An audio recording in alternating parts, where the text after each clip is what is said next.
That was a poster on my wall.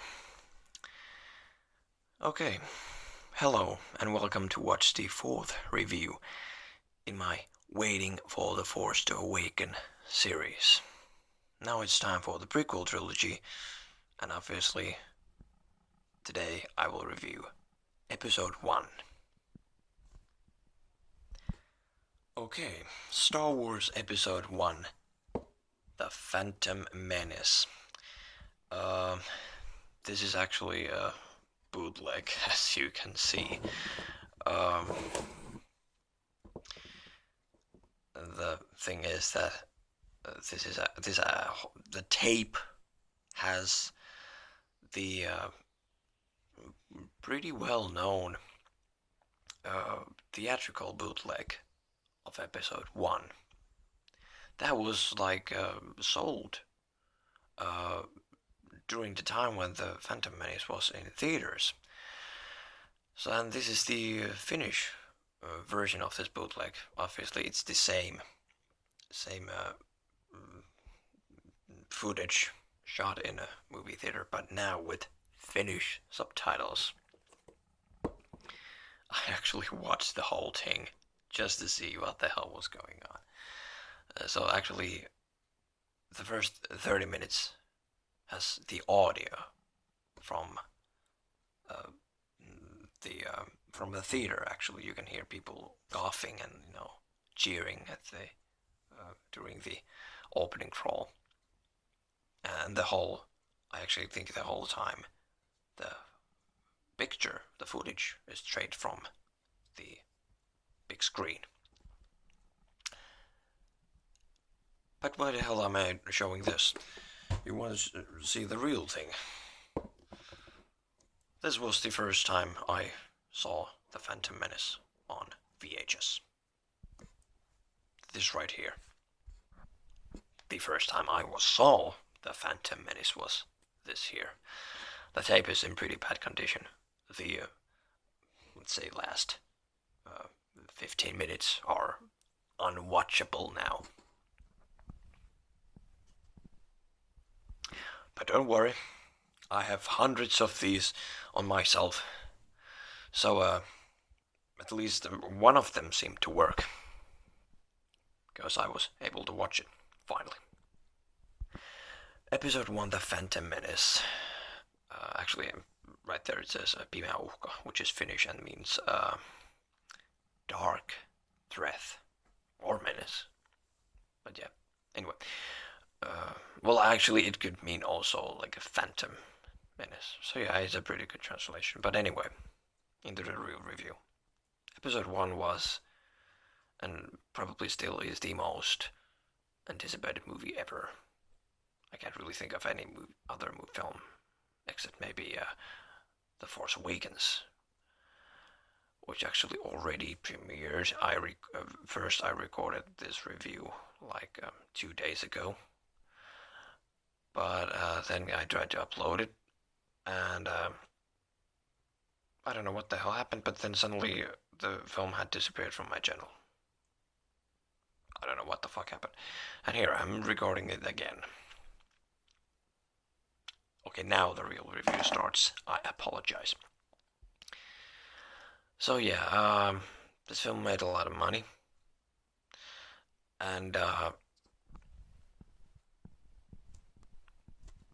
it was a huge success, but also very big disappointment for many Star Wars fans. I wasn't a big Star Wars fan when I first saw this on this VHS, but I do remember my reaction was very. I don't know. My reaction, I can't even really remember. I just saw the film. I was like, was that it?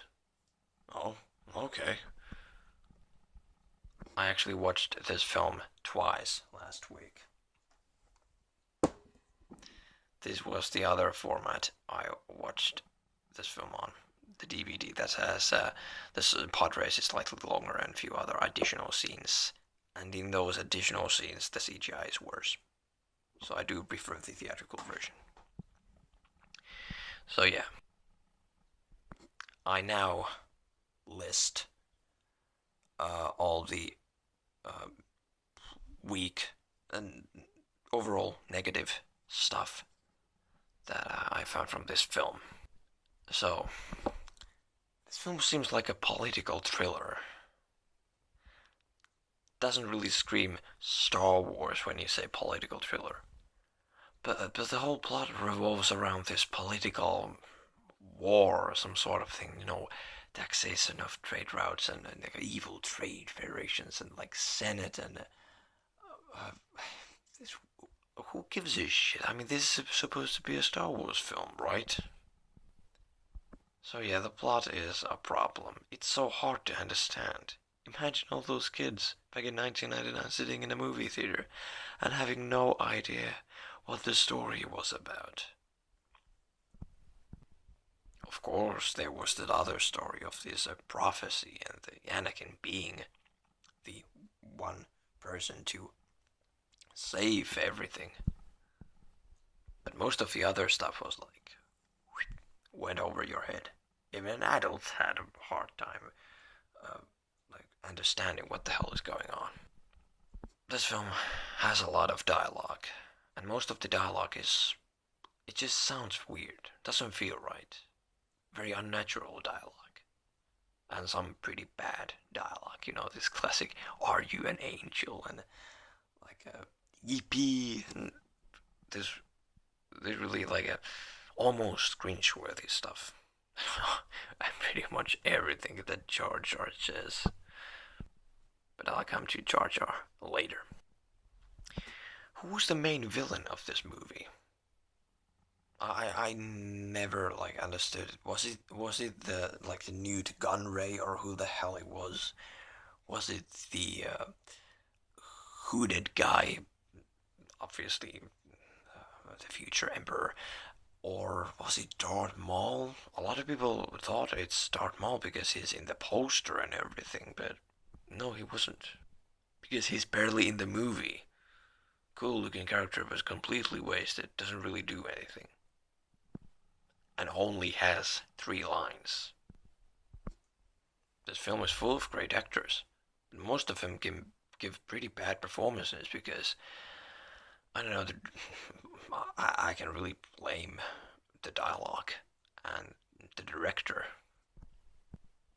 All of these actors could have done a much better job, in my opinion. Very wooden acting. And it's more about the plot. The ending, it's pretty hard to follow because it has 4 different things going on. Star Wars had one thing going on, the Battle of Yavin. Um, Empire Strikes Back had 2 things. The other stuff in the Cloud City, and then Luke versus Vader. Return of the Jedi had 3 things going on. I remember, actually, I've read like old reviews, like people complaining about that too much stuff is going on. So it's the space battle, then it's the battle on the forest moon Endor, and then there's the um, stuff that happens inside the Death Star, which is obviously Luke versus Vader, an Emperor. But this film has 4 things: the lightsaber duel, the thing with the Queen and the soldiers inside the palace, the battle between Gungans and droids, and then the space battle.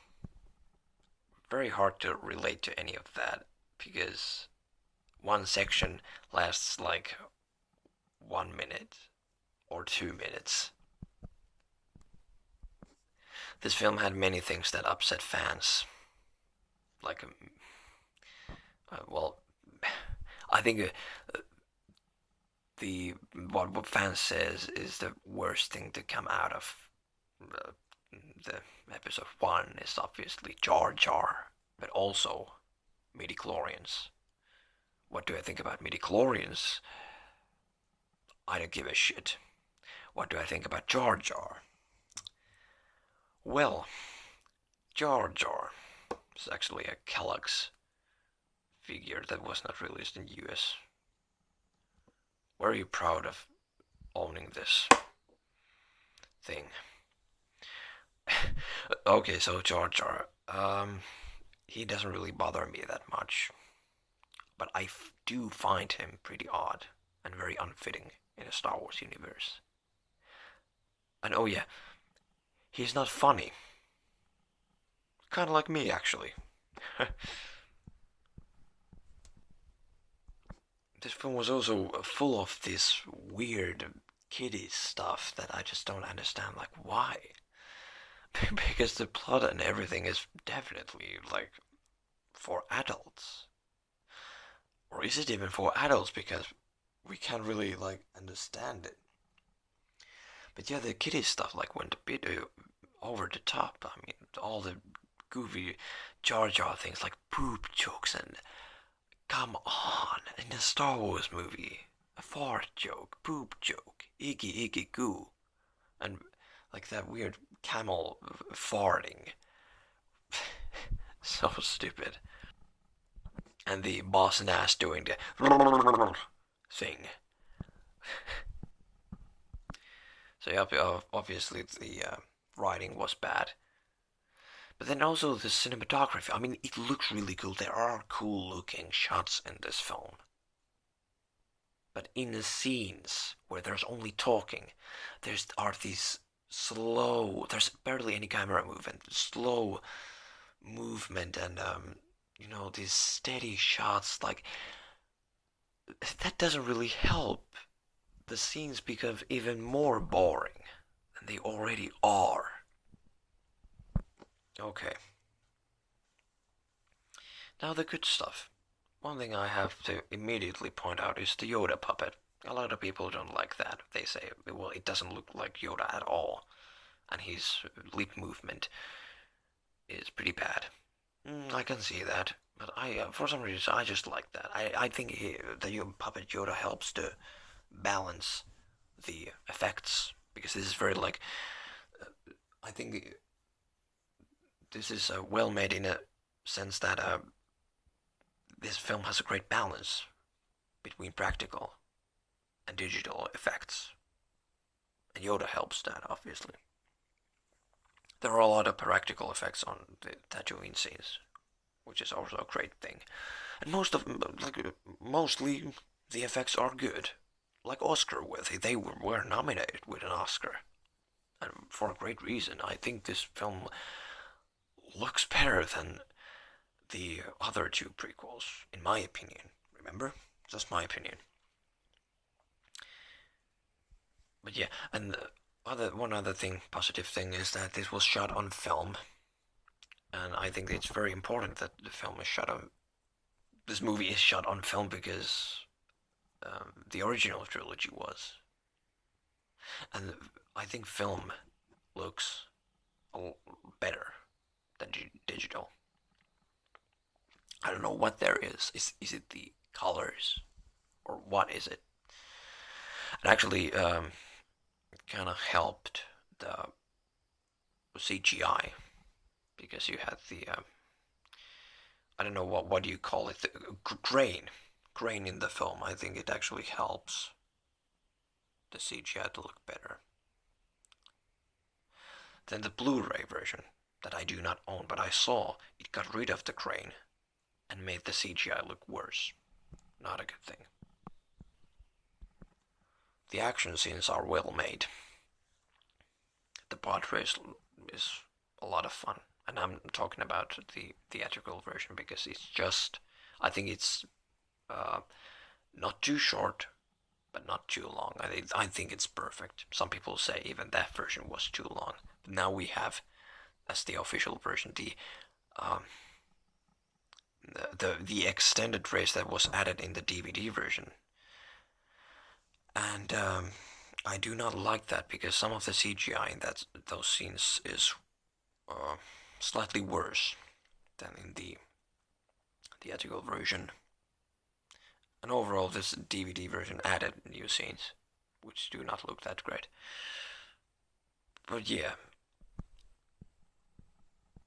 this film had a great cast, Great music by John Williams. I like the flag parade thing and the Duel of the Fates, of obviously. Some really good music in this film. Best out of the prequels, in my opinion. This had um, this had a lot of good memorable tunes that were reused in the other two prequels. I like many of the new alien designs, new worlds, Naboo and Coruscant, and the home of the Gungans. I don't actually remember the name of that place. Was it? I think it was Gunga City. So yeah, the strongest aspect of this film is the music and the visuals. But yeah, I guess that was it. Most anticipated film, one of the highest grossing films, one of the most disappointing films, a part of the one of the most loved franchises ever. Every generation has a legend. Every journey has its first step. Every saga has a beginning. Great tagline. Oh, one more thing. I love the sound of Sebulba's butt razor. Dum dum dum dum dum. I love that. Fucking great. Ben Bird is a genius. But anyway, see you next time when I will review episode 2, Attack of the Clones.